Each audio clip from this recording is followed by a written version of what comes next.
So teaching metal vocals, there are some more anxieties I have that I realized I missed out in that first video about should I teach metal vocals. And since I finally made it back to this space, yeah, let's go over that. So it's mostly about more practical, like in real life teaching that I'm talking about, because I think with the online stuff, the main concern was really just, do we each have the right gear so that, you know, students can hear me? I think my gear's okay because I'm a YouTuber, but like also, is their gear good enough that I can hear what they're doing? The only other thing I have to say on the online issue is, you know, the usual things about why I'm in this space, because I don't like filming when people are around. It's kind of a weird thing.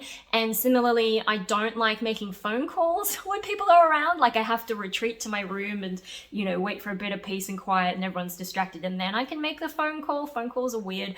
I'm weird though, so that's fine. Yeah, so those are the main things about online lessons and, you know, whether or not it's noisy around the house. It can be distracting for me, but that's probably just something I'm going to have to overcome. In terms of real life stuff though, that one involves my parents a bit more, and things have been a bit rocky because yes, I've been doing the psychology and the psychologists generally are like, let's improve your communication skills.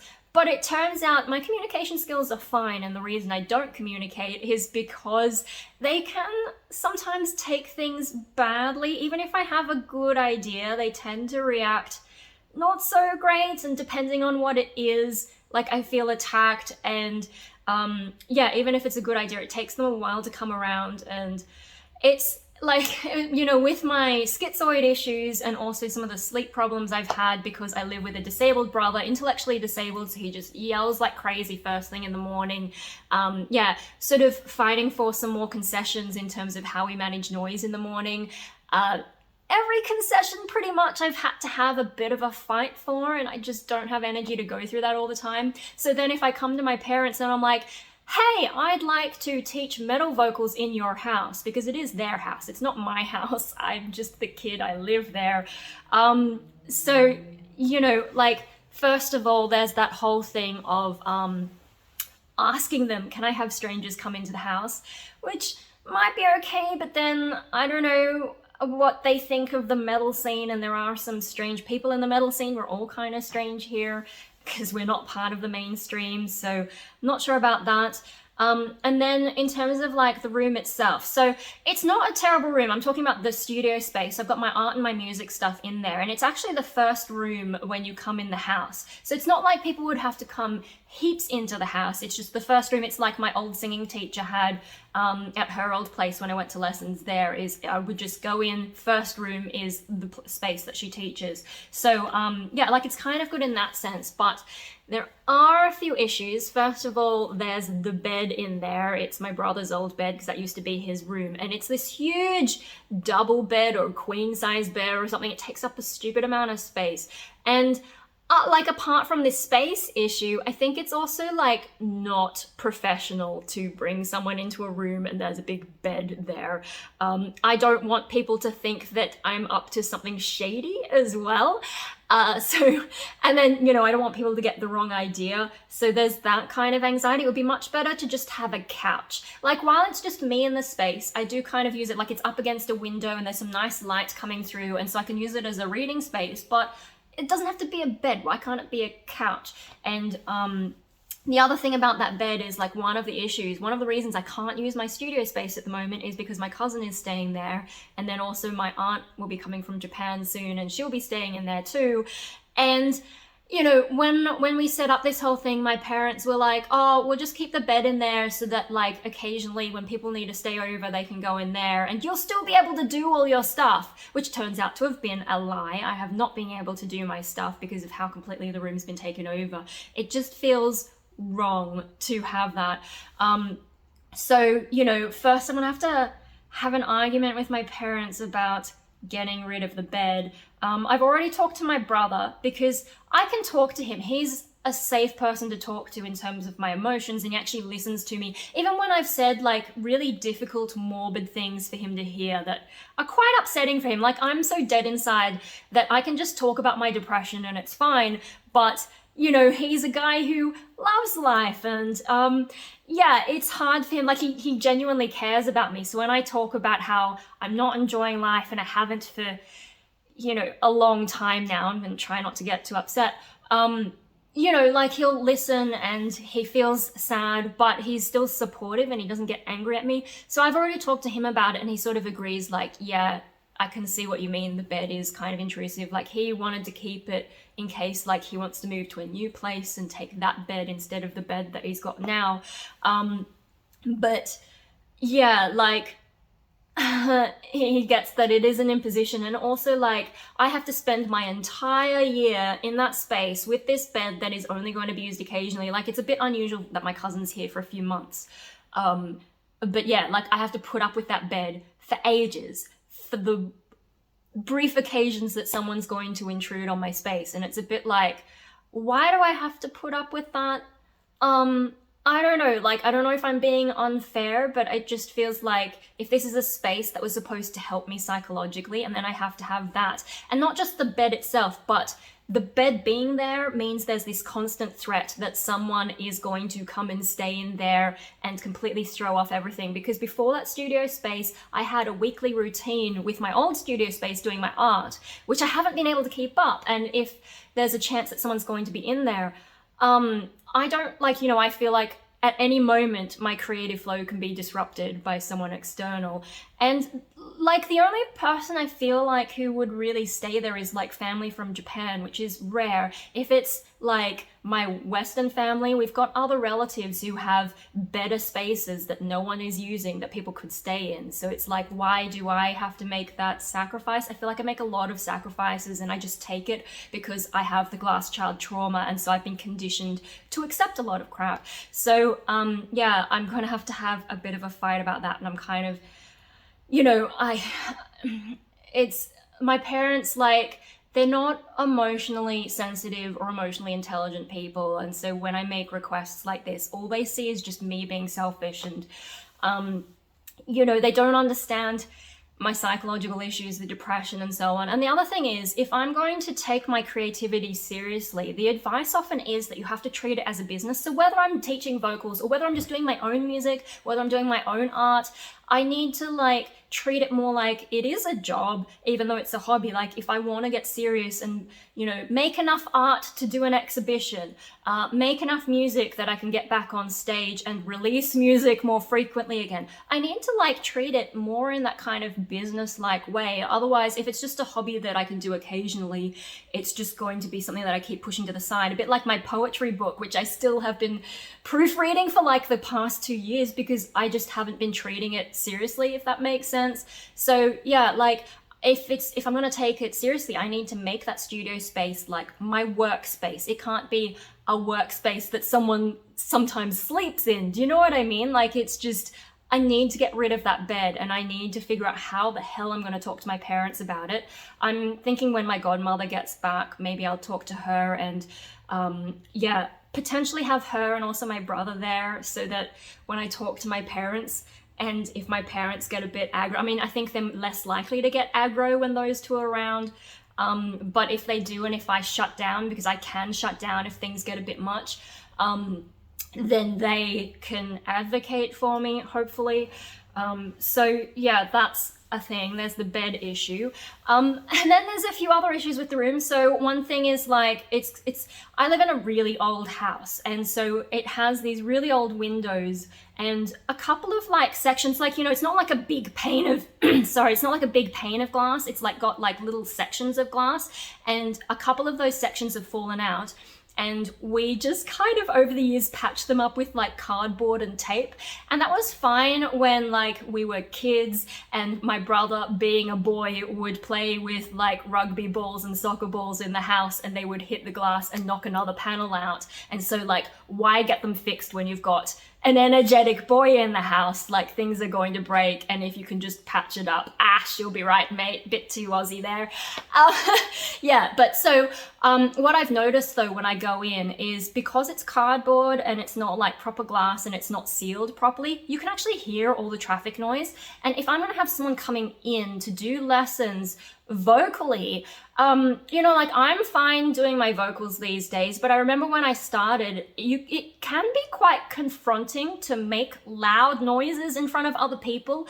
And then if you can hear the traffic outside and the people on the street, you have to assume that people on the street can hear you making these noises. And like regular singing is weird enough, like when you're doing your woo kind of noises and whatever, but then when you're trying to learn how to growl and scream, and now you've got a teacher going, you know, do things like hey and hey and hey, like if you're a beginner and you're not quite getting the sound that you want, the last thing that you need is to feel like other people can hear you so clearly and so on. So, you know, then I have to talk to my parents about, okay, also as well as getting rid of the bed, can we fix those windows? And like, if possible, maybe get double glazing just for a little bit extra, you know, sound, but also like, you know, efficiency, environmental efficiency, so the heat doesn't go up. But like, I think for sound, double glazing is better than just a single panel.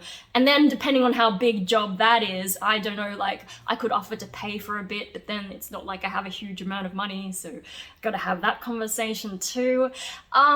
Yeah, and I think those are the two biggest things. But another problem is, again, because this house is so old, there's problems with the doors. So like at the moment, my cousin's staying in there. My disabled brother, Mikey, he really likes her because she plays with him sometimes. And like, I think those of us living with him, we're so used to him complaining that we'll try to just ignore him sometimes because it gets too much for everyone. Like he has that complaining style, like, you know, the way that babies cry and then cats kind of meow in a way that sort of mimics babies crying. It's to get your attention. And then the way that, like, I mean, obviously he's a 30-year-old dude at this point, 31 I think, and his voice is dropped, but it's like the adult version of that annoying sound, so it's really hard to ignore and tune out. So it's kind of taken us like, I don't know, I think it's easier for us to ignore at some point. There's always a point where it's like, oh my God, just gotta go shut him up. Whereas she, I think, hasn't like lost that energy. I mean, I think she is getting a little bit tired of how insistent he can be. But yeah, no, she's more patient in a lot of ways. And I think he can sense that. And he's kind of manipulative in his own way. Like he sort of picks up on who he can get attention from. And so the problem with that is sometimes he'll just try and barge into her room. It's actually my studio, but I'll call it her room. He'll just try and barge in, and the door, it does have like a locking mechanism, but it's kind of shit and doesn't always work. And I asked Dave, like, how did you do this? And he's like, oh, I just didn't lock it. But you can lock it if you like jiggle it in just the right way, but then it takes a while to jiggle it back open again, which is kind of a safety hazard as well if you can't unlock the door quickly. So there's that door, the locking mechanism needs to be fixed. And I realized Mikey's door also doesn't close properly. So like we should probably do both doors at the same time. But then also in that studio room, there's like the main bedroom space. And then there's this sort of walk-in wardrobe, but it also has some shelving. And then it connects to, we have like this garage roof storage space. Now that section of corridor used to be actually the balcony. I thought when I first set up that space that maybe I could film in there because like it's kind of isolated from the rest of the house, but actually because it used to be the balcony, it doesn't have a good, like it doesn't have the brick wall next to it in terms of the street. So I can hear a lot of the street in there. It's actually quite noisy in there because it's just like wood that's been put up to separate it from the street. So it's not good for that. But the other thing about being a balcony is the door used to be a door to the outside, which means that it locks. And from the inside you can open it, but from the outside you need a key to get back through. And I've locked myself in there before. My brother has locked himself in there before. I think like one of the guys I dated has locked himself in there before. And that is also kind of dangerous. Like when I got locked in, I had to just rattle the door until someone heard, mum heard and was like, what the heck is this? And realized I'd been trapped in there. And so you can imagine, like, especially as a fire hazard kind of thing, you don't want someone to like walk in there, close it and accidentally lock themselves in. Now, if I'm teaching vocals, that's probably not an issue. They're probably not going to wander in there without me being around to be like, hey, maybe you don't want to go in there. But like just in general, if we're going to fix the door that locks so that my little brother can't get in when I'm teaching someone, we should probably fix that door as well. So there's like lots of more things to fix. Another thing that is less music related, more like art studio related, is the shelving in that space. Actually, when it rains really heavily, the water leaks in, which means I can't actually fill it up with books or anything susceptible to water. I have to keep everything like in the middle of the shelves and I can't use the edges. So that's a bit annoying for storage space. And I guess if I was storing music gear, I'm not going to store electronics in that space if it leaks. It's only when it's really heavy rain, but yeah, it was bad when we had a whole bunch of it come through. So yeah, there's those kinds of like patching up the house kinds of things. And because it's not my house, I don't have control of over this stuff. Like I've saved up money. I was going to go to Japan next year, but that has fallen through. So I saved up enough money to be able to go to Japan. I don't know if it's enough to fix all these things around the house, but like, I'd be willing to maybe spend a bit to fix the things, like the most important things if possible, but I can't do that without talking to my parents first. And so yeah, like there's a lot to do, and it's like any small, like everything that I've asked my parents for, it always feels like this battle. And so psychologically, I'm a bit like, that's why I haven't really talked to my parents yet. And, yeah, I don't know how they're going to react. And the other thing is, because I can't talk to them, I haven't been able to keep them updated on how I'm doing psychologically, because like, you know, previously when, while Dad was still working, he did have, like, he was going to invite one of his workmates who was in Sydney, like from interstate, to stay in that space. And I was like, hey, isn't this meant to be my studio space? And like, which workmate? Like, I don't want just strangers in there because I've got all my expensive gear, like, you know, like communication, whatever. And he just got mad at me and stuff instead of like discussing it as a level-headed, like, you know, I kind of need to know what's going on. And, you know, I was really like upset from that. And so I went and just sort of sat with Hope for a bit, and he came out and tried to talk to me and was sort of like, you know, what can I do kinds of stuff while I'm like upset and depressed. And I started to like ask him, hey, could you, you know, like when I'm talking, can you not get so defensive? And before I could even finish the sentence, already he was getting defensive and was like, you only ever say negative things, blah, blah, blah. And I'm like, I have depression and you're asking me what can I do? But I'm not allowed to say anything negative. And so I just like, I couldn't say anything. And I had hoped that when he retired, he's been retired for a few months now, I had hoped that maybe he would chill out, but he kind of hasn't. There were some things, we were driving somewhere on the weekend and I hadn't slept well. So I was just in the back seat, like trying to keep myself stable and not think about morbid things and just try and be calm, like, you know, chill. And then, but he kept trying to say things to me and I can't remember what he said, but it triggered Mum to say, oh, is she grumpy again? Because Mum's dismissive as well. I think she doesn't cope well with my emotions. And, you know, I hate the attitude. Like, I don't know how, I can't mimic how it was said, but that whole is she grumpy again kind of thing. And I said, I'm tired. Mikey was awake at 5:40 and I didn't say this, but no one came to sort him out for a whole hour. So just like an hour of yelling first thing in the morning when I haven't slept well and can't function. So I just said, like, you know, this is why I'm clearly not well. And Dad was just like, well, that's just how it is. And I'm like, I don't necessarily need anything to be fixed, because I know like he has his condition and none of us can do anything about that, except maybe they could get up earlier and sort him out because he is their kid, and you know, other days he has a carer at 6 a.m. but not for the whole week, and we've not looked for anyone to fill that spot. So, you know, and they're in a part of the house where they can't hear him yell, so they don't realize how much I'm suffering when he just yells and yells and yells at an hour that I don't function in the mornings. So yeah, and like, there's challenges, there's a few things they could do to help, there's also some things that we can't change, but what I don't need is just being outright dismissed. Like, I'm expressing that something negative has happened. The least you could do is be like Sheldon. At least Sheldon knows to go there, instead of just being like, nah, you know, dismissing the problem. And like, you know, it just made me, I like, it sucks having your feelings dismissed, and I think that's part of why I became schizoid, because I wasn't allowed to express feelings. So the easiest way to not express feelings is to not have them in the first place. And I think that is probably why I'm emotionally stunted. It's just the depression is like the one thing that I definitely feel a lot of the time, which is unfortunate. Like, if I was going to feel one thing, did it have to be that?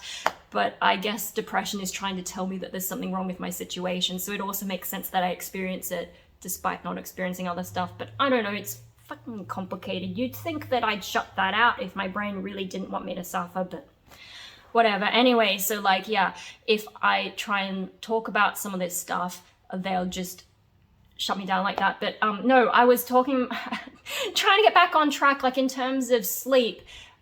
Because I haven't been able to update my parents on like what's going on with me psychologically, I haven't been able to tell them that sleep is not the only issue. It's also the way they treat me emotionally that's the issue, which is gonna be a shit conversation to have, you know, like I just want some support. I don't need all my problems to be fixed. I don't need things to be perfect. It would just be nice to have my parents go, gee, that's tough, or there, Sheldon's here. You know, Sheldon's making that effort to not be a dick. He doesn't do it right, but he's trying instead of trying to make someone feel more upset. You know, so yeah, because they think that sleep's my only problem. Okay, getting back on topic. Because they still think that sleep is my only real problem, they've made this terrible proposal to take my studio space and swap it with their study, and use the study as a sleeping space because they think that I won't hear as much of the noise. Now, I think it will have a slight benefit in terms of noise, but because it's above the sort of, almost above the main living space and very close to all that, I think I still will hear stuff. Like when the pandemic hit and everyone was home, I tried to find other places in the house to film, and I actually tried the study because I thought that would be quiet, and it kind of wasn't. I could still hear too much and it was too distracting, so I couldn't film in that space. So I've already had that experience, and now they want me to like sleep up there and then use my current bedroom as a studio. They didn't even tell me like what I do with my studio stuff, but I assume they would want me to do it in my own current bedroom. Now, the few problems, so one problem is my dog always wants to come and see me, and if he can't come and see me, he will scratch doors and make a lot of noise, and so I have to like have my door ajar so he can come in, because otherwise he scratches and wakes me up anyway. And he is not going to like me being upstairs and behind a closed door. He will bang on the door at the bottom of the stairs, and then if he gets up, he will also scratch on the door anyway, and that'll still be a thing, and it doesn't solve that problem. Another thing, sometimes I have to get up and close doors that people have forgotten to close in the rest of the house. You know, they'll have a conversation in the back room but leave the door to the hallway open, and so I hear a lot of that noise. And at the moment, like, you know, I get up, I close the door, I go back to bed. But if I'm upstairs, then I have to come down the stairs, close the doors, then go back up the stairs. And that's going to wake me up even more. Like, when I get up, you know, to do that, obviously my heart rate goes up and my stress levels go up, and it makes it harder to get back to sleep. Can you imagine the extra exercise of going, so there's that issue that they are completely clueless about. And then another thing is, like, one of the reasons I can't do art in my current bedroom, apart from the lack of space, is it's the darkest, coldest room in the house. It is not conducive to that sort of creativity. It's fine for watching videos, it's fine for editing videos, it's fine for listening to a bit of music, and filming occasionally because like it's sort of cut off from the traffic noise, but it's not good for anything that needs natural light. Like reading, I can't read during the day in there, partly because it's close to the rest of the house where noise is going on, but also because in the middle of the day, having artificial lamps doesn't feel right for reading, whereas that studio space has the natural light coming in. It's really nice for reading. And then, yeah, in terms of art, I have this light that I don't know if it's because of these days, you know, the eco-friendly lights, they just don't seem as powerful. And I think with the LED ones, they lose power over time. So even if you get a good one, it starts off giving off a nice amount of light, but after a while, very slowly it dims and you kind of don't notice it over time. But I think because of my eyesight like not being great, it does start to make things look, you know, ever so slightly blurrier, and it's just not nice. Like I need the natural light to come in through the window and make me feel a bit more open and have that, like if I'm going to do painting and anything visual that isn't coming from a backlit screen, I need that natural light. So my room, I tried painting in it when I was younger, but it's just not conducive to visual arts. And they haven't thought about that. They haven't thought about the whole creative thing. So yeah, and then also the study upstairs, it's a massive downgrade in size. They want to swap it rather than just give me the room because they need space obviously for their own computers and documents and whatever. Even though Dad's not working anymore, like they still have financial stuff. I don't know, they're finance types, so they probably look at shares and things, I don't know. But yeah, like, you know, there's so much more space in the studio room down there, and then also having that walk-in wardrobe, like I've got the extra storage space for the different things that I'm doing, and then suddenly they want me to give that all up and take this tiny thing just to sleep with no guarantee I'll actually sleep, because I also don't sleep in strange places. And they're like, oh, we'll put up some nice curtains, and I'm like, curtains are not going to make me sleep. In fact, I actually sleep with a pillow over my head to help block out extra light, and it doesn't really work for noise, but it works well with light, so curtains is not going to make a difference for me. You know, there's just so much that I need to tell them about why it's not good, and oh my god, that's the cops looking for me. Sorry, I always make that joke. Yeah, no, they're trying. So like I was talking to my brother and I was actually crying and when my parents came out, and of course my mum ran away when she saw that I was upset, but you know, Dad came back and was like, we have this proposal, and you know, like once he left, my brother's like, look, at least they're trying, and I recognize that they are trying. It's just that they don't actually understand what's wrong. They don't know to even ask. They don't know that, like, you know, they have no idea. I really wish my parents would get therapy because they have their own issues that they could work through, but they don't really admit it. And then my mum doesn't think psychology works. And I'm like, thanks, so you think what I'm doing is pointless, basically. What should I do instead? Like, there's not a lot out there, and I'm not going to a hospital that's just going to shove me into group therapy and not actually help me. Yeah, I really wish they'd get some therapy, because then I could talk to them more. Like, I know that, like, in theory they love me. I don't really have a strong concept of love myself, but like intellectually I get it, sort of. But I feel like they more love the idea of me. They don't actually know me. They don't know much about me. I mean, they don't watch my YouTube, which is probably a good thing. But on the other hand, if they were, you know, more emotionally open people, I probably wouldn't need them to not watch my YouTube. Like, I can say this stuff because I know they're not going to watch. My godmother might watch, and I'm probably going to have this conversation with her at some point anyway. But they don't watch, and so I can say this stuff and I can vent to the internet. but yeah, like if I felt they were more emotionally safe people, like people I could trust with my emotions, I wouldn't need to say this on camera, and it means I wouldn't need them to not watch my videos. Does that make sense? Like the only reason I don't want them to watch my YouTube is because they are the way they are, and you know, it's frustrating. I don't want to have to be this way.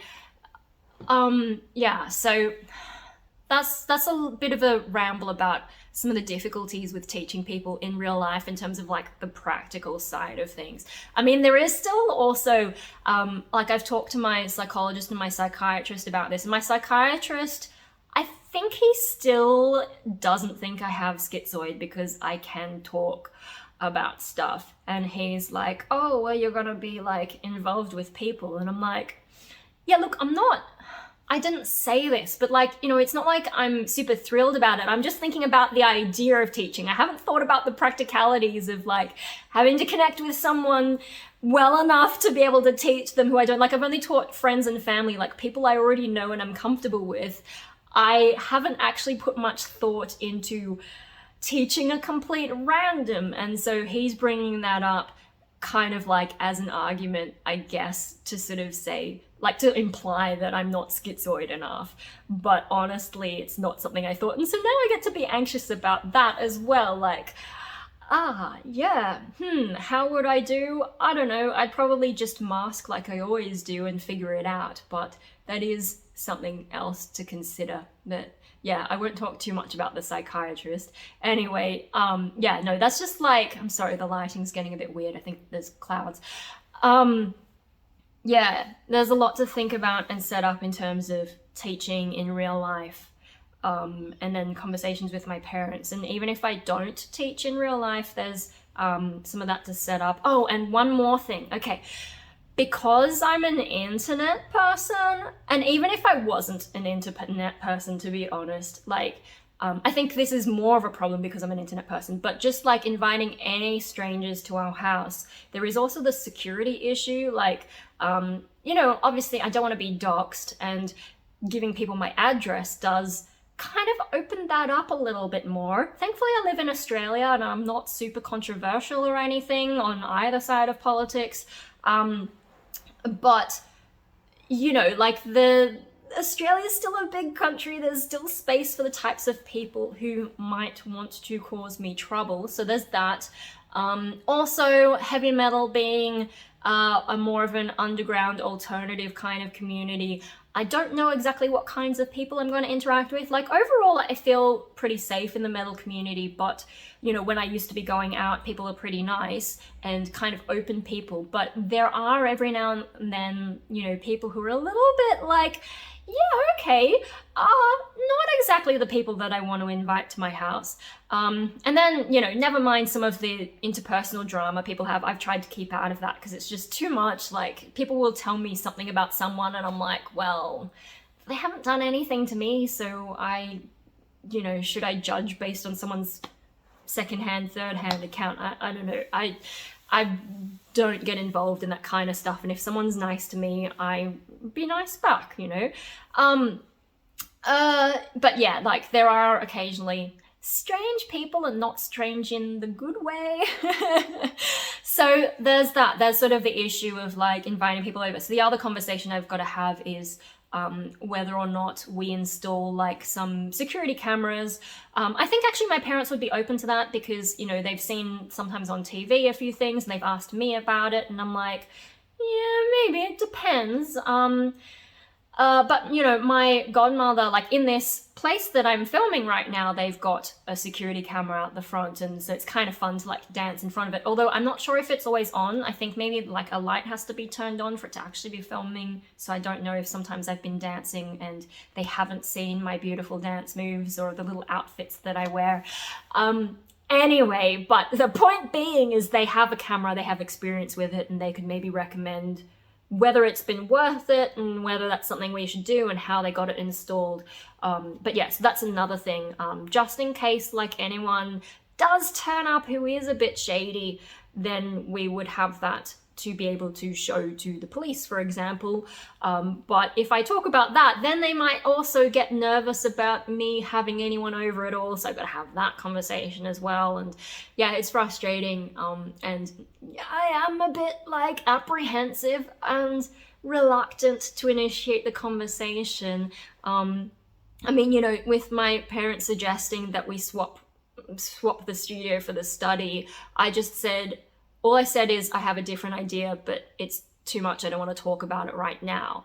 And then the day after, Dad said, again, have you thought about it anymore? And I just said, I don't want to talk about it right now. And he's like, well, I just hope I'll be ready to talk about it when you're ready. And I'm like, I just left the room because it's more of that sort of, I don't know if you call that passive aggressive or just insensitive, sarcastic. I don't know. It's just not helpful. Like, yes, I recognize my parents are trying to help, but treating me with that attitude and not being patient with me when I clearly have a very difficult psychological condition. It's just like, you know, the list of things that you shouldn't say to people who are depressed. He kind of does a lot of them still, even after I've sent that to him in the past.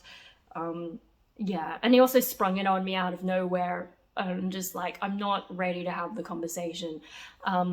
I really like, so it's, I mean, there's nothing I can do right now because my cousin's still staying. I don't get my studio space back for sure until July. So there's no point really doing anything at this point. I have time to think about it some more and also have time to wait for my godmother to get back, talk to her about it, and then, you know, maybe also talk to my brother, my not disabled brother again, and yeah, maybe organize like a proper time to talk about it and how am I going to approach the subject. Like I think I need that kind of backup, that support to feel more comfortable going there. And I think it's important for me to try as much as I'm nervous because as some of you guys have commented, like, you know, thank you for the support, by the way, saying that I should give it a go and that I'd be good at teaching and whatever. You know, there's like, I think it's like the most positive idea I've had in a long time. And I do think if I could get going in that could be really good for my life. And even if I only teach like a couple of students at a time and it doesn't really turn into like a proper job, even if it's just a pocket money job, I think it's like a good way to use some of my interests and skills in a useful way and like just in a sort of way that slowly connects me more to the outside world instead of always just keeping to myself and like, you know, getting stuck in my head. I think it's a good step. And yeah, also treating my creativity a bit more professionally so that I actually get more done, hopefully, like trying to figure out a way that I can be more productive as a person, like not necessarily going out there into the world and getting an out there job, but in terms of like just not wallowing so much and, you know, gradually making improvements. I think this is a good idea. And so it would be really good to have my parents' support. It's just, as with a lot of other things, I am anticipating it to be a bit of a battle. And I've just been I've really been struggling this year and I'm just not psychologically ready for it. So that's a bunch of stuff. And yeah, I don't really know. I think probably some stuff with Centrelink set off my initial decline, but my brother also pointed out that since my cousin came over and I haven't been able to use my space, it seems like I've gotten a lot worse. So I think probably the creative stuff is more important to me than I'm consciously aware of. That's the problem with mental illness, is sometimes you don't know how much things affect you, especially with something I've got like schizoid and some of the dissociation. I think I tend to cut off from some of what I'm really feeling because when I was younger, I wasn't allowed to feel stuff so much. So it's just like my brain has, yeah, sort of learned to cut it off. So if I don't know what I want, then I can't pine away wanting it. I don't know, it's kind of screwed up. And obviously now that I'm older and I'm an adult, some of those same patterns have become unhelpful. Like it might have helped me get through childhood, but at this stage in my life, it's just, it's not helping. It's getting in the way of me having a life. And that's why I need this extra support. But I'm also because of my trauma, I don't know how to ask for help properly, and because I'm still living in the same situation that made me this way. My parents have made some progress, but not a lot in terms of understanding me, and so yeah, it's still hard to ask them in particular for things because I'm just used to not. Yeah. So yeah, wow, this video ended up being a lot longer than I thought, but no, in particular, Nervous Neuron asked me some questions about this, and yeah, I hope I covered everything this time, but that's like this is some of the reasons that I'm not jumping into it head first. It's not just my self-doubt and imposter syndrome, it's actually like practical issues at home, and it does tie into my mental illness now that I think about it. But if I can get through it, it could actually be really good for my mental illness. So yeah, watch this space, and maybe in the next few months I'll get things going. I'll try to keep you updated, and if you're in Sydney, maybe I can teach you some things at some point. Anyway, also, if you have questions about metal vocals, feel free to leave me comments because I may be able to address them in video form until I'm able to do that. So yeah, stuff and things. Thank you to whoever bought my shirt after I said fuck off and buy my shirt in the why I don't respond to comments video. It only gave me your initials, so I don't know who you are, but thank you so much. I assume that's why you bought it, because I said fuck off and buy my shirt. So yeah, thanks guys. Fuck off and buy more shirts. I'll catch you next one.